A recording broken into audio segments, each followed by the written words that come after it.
Today we are ranking every single killer and survivor in Forsaken, from absolute beast to total garbage and useless. And yes, someone's favorite character is gonna end up in the trash bin. I'm sorry about that. And let's begin with the tier list. Alright, let's start. I'm gonna start listing the killers first and letting the survivors to the end. To begin, let's get Jason first. He's the first killer available to all players, unlocked when joining the game for the first time. He's a melee ranged killer who lacks ranged abilities, but yet very strong. His skills are Slash, that does 20 damage, Behead, which is a very good skill because of the lunge that comes with, and does 20 to 35 damage if he in ranged mode. He also has the skill called Gashing Wall, which does 50 damage in total, or 70 if in ranged mode. Sadly, this skill is a bit hard to hit, but if it does, almost all the health of the SAS survivor goes down. And the last skill called Raging Pace, which gives him some speed and enable the enraged state, doing more damage with the odd skills. As I said, he's a mid killer if compared with the other ones, but he's really good if you're tagging one by one, in my opinion. I'll put him in the good rank. Next killer is gonna be Cool Kid, the legend one. He's a very loved by the community, but I personally hate him when he's chasing me in the game. Cool Kid is a chase and rushdown killer which consists of one ranged move, a long lasting mobility, and a player tracking move. The skills are called Corruption Nature, that launches a projectile that goes through walls and survivals and does 15 damage. The second one is called Walk Speed Override and does a lengthy lunge of forwards and does 25 damage if hit, combined with the Burning status, which inflicts more 15 damage in 40 in total. The last skill is called Pizza Delivery and does 15 damage with also the Burning one and slowness 3 for 3 seconds, alongside revealing the survival aura for 15 seconds. He's undeniable, a very good and chaotic killer, but I would say he's between mid and good, but for the sake of my life, our rankings are good.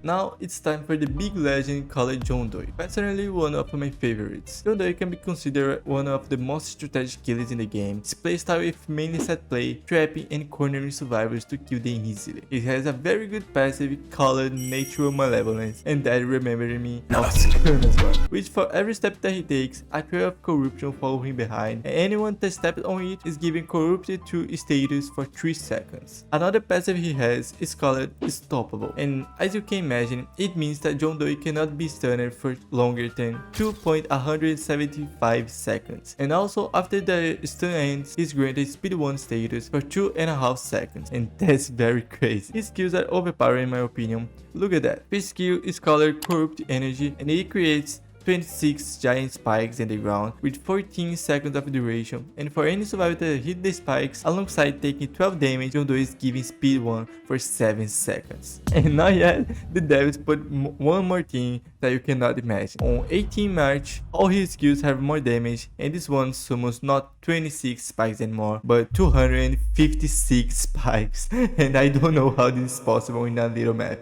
And alright, next skill is called Digital Footprint, and it creates a maximum of 3 traps, 165 seconds of lifespan. If someone touches the trap, John Doe gains speed 1 for 10 seconds, and the player trapped get corrupted 1 and slowness 2 FX. And finally, the last skill is called 404 Euro, that gives John Doe the location of all living players for 4 seconds. And in my opinion, he's one of the best ones because he's very chaotic killers, and I highly recommend he's the best one for me. And for the last killer, we have the 1x1s. He's a slow killer but deals high damage and is able to apply constant pressure to the survivors. He has a lot of ranged abilities and he can chase close, mid and long range, and that's why I love to use him. He has a passive called Parasitic, which I didn't know that before, and for every attack he inflicts glitched and poison to some degree. His first skill is called Mass Infection. It's a wind up that creates a sharp shockwave which inflicts 35 damage per slash. Also inflicts glitched 3 and poison 5 for 3 seconds. And if the player is close or even glitched 1 and poison 1 for 5 seconds. If 1x1 hits the player with the created shockwave. Now the second skill is called Entanglement, and I don't really know how to pronounce that, my bad. And if he hit any survivor, deals 10 damage, give the killer speed 2, and not only the survivor gets his aura revealed, but also get helpless 1 status for 10 seconds. And he receives a minigame to have the slowness X removed. And basically the survivor gets paralyzed. And to end his skills, the last one is called Rejuvenate the Routine. As you can imagine, it resurrects any player or killer in the form of a zombie that attacks anyone near him. These zombies are easy to escape from, but if you're not care, can surprise you if you're a survivor. And yes, I'm talking by personal experience. Now that I mentioned every killer, let's move forward to the survival. Starting with Noob, he's a survivalist, free and started survivors in the game with a very simple and easy gameplay. He has 3 skills, one called Block Cola, which we can resume by saying it gives him slowness while using the skill, but gives him speed 1 for 10 seconds after. The second one is Slate Skin Potion, which regenerates 80 of health but also slow him by 45%. And the last one is the Ghost Burger, which makes him undetectable to an invisible tree for almost 10 seconds each. I'll say he's alright, not even me to be honest. Next, time for the 0077. He's a survivor with a passive and 3 abilities that can help traverse the map quickly and escape from the killer. His passive allows him to see the location of the furthest survivor spawn from him. I don't know how this is useful, but anyway. The fifth skill is a clone created that lives for 10 seconds before dying. When the clone is created, he gets invisibility 4 and undetectable 1 for 4 seconds. It's very useful to trick the killer when you're being chased. Second skill is called Kugi, which is a reference to someone. It's basically teleport him to the furthest spawn location from him, but has disadvantage that is not being able to move for 6 seconds before. And the last skill is called Inject. Upon activation, the clones created by him will have their movement type switched from wandering, pathfinding, and cursor. Just an extra for him to say he's a mid. It's very good to escape from the killer, but he's not helping anyone in the map. Next one is going to be Shadowlesky. I love the one in the game. In my opinion, I'm already going to say that he's an absolute beast. He's one of the best in the game, and now he's even a free character in the game. There's no excuse to not use him in the game. His abilities can benefit his team,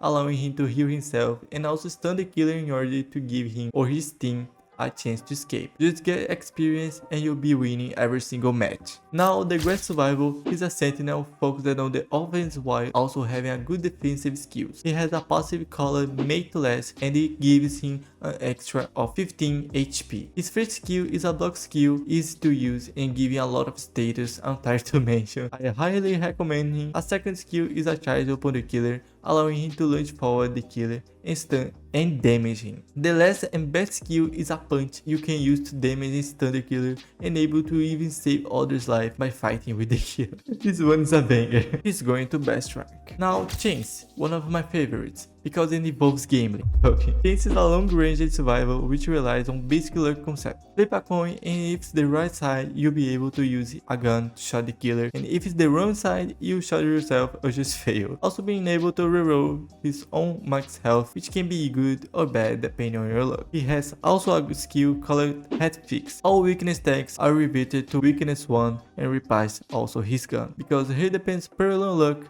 I'll put him in the luck rank. Alright, now it's two-time time. He was a trash survivor, but after the update, now he's one of the best ones in the game. He used a dagger to disable the killer's attacks while gaining the revive in the process. Yes, he can revive. His passive is the dead one. The first skill is a sacrificial dagger, which you can stab the killer while also doing a lunge forward. The killer will be stunned for 2 seconds and is going to also heal 2 times for 10 HP. His second ability allows him to crouch and become detectable and invisible for 15 seconds. The last skill is just a requirement to use the passive, which is reviving. No need to comment on him, you know he's one of the best in the game. He's going to best rank obviously. Now Eliot, it's your time, Pizza Man. His gameplay is purely support, having the ability to throw some pizza slice and heal teammates. He cannot heal himself instead, but can run in a chase moments with the one of his skills called Rush Hour. Also no need to comment, just a good survival if you want to help the team and get XP fast. Now, one of the worst one in the game, to not say useless. His lore is cool, but the gameplay, that's absolute trash. Sorry to the Sucker fans, his skills are purely support, being able to create a barrier protection around someone he wants to protect, obviously,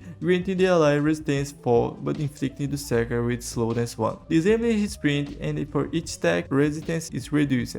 The other one is the Plasma Beam, and it's the worst skill in the game, in my opinion of course. It shows a beam from the step with a small range. It slows himself down while casting and hitting the killer, and hitting the killer with this will give them slowness 2 for 3 seconds, and hitting a survivor with the beam will give them speed for 4 seconds. It's not really useful if you compare with Eliot or West or even Shadowlastic. Do you understand me? I'm putting him on useless rank, no excuses. Time to Builderman. He's also a support survival, but a better one than the Sacker. He has a slightly less health than the average, but he's able to construct sentries and dispensers to both slow down the killer and heal other survivors. Better than the Sacker. See, he's going to mid-rank. Tap, the one that I use all the time. His moveset is built for making traps around the map to benefit survivors in chase. He's purely strategic survival, and that's why I like him. He can create a tripwire trap in the map that maxes 3-4 times with a really big range. He can also plant a type of trip mine that when the killer is close to it detonates and they get helpless 1 effect, subspace 3 effect, which makes the screen shake aggressively and dark. If you're good with traps, he's the best one for you. His only bad side is that there's no speed or heal skills. If you're close to the killer and you haven't prepared any trap, goodbye.